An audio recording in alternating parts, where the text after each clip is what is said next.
42. How to be a curse.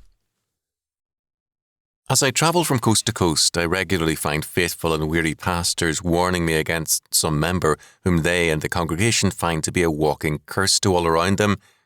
Here are some examples. A man who sees himself as a pillar of the church seeks out and grills all visitors to the services about their faith and doctrine. He is so sharp and censorious, many never return. Others he tells flatly, "We don't care for your kind of belief around here." No amount of rebuke from pastor and officers stops him. He was there before most of them, and it is his duty to save the church from poor prospects. Another case. A woman has clobbered her pastor for 30 years with her love of religion. Is a man under discipline for adultery? Is a Sunday school teacher a man being discharged for a sexual advance to a young girl?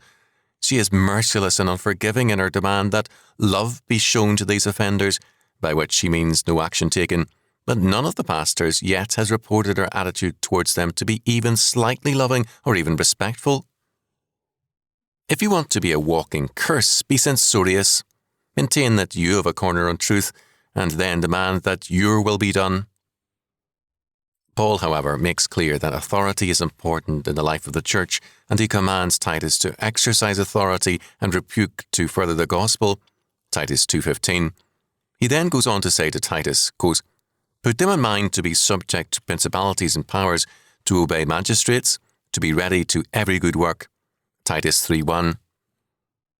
Where is your readiness? Is it in censorious speech and second-guessing, or is it a readiness to every good work?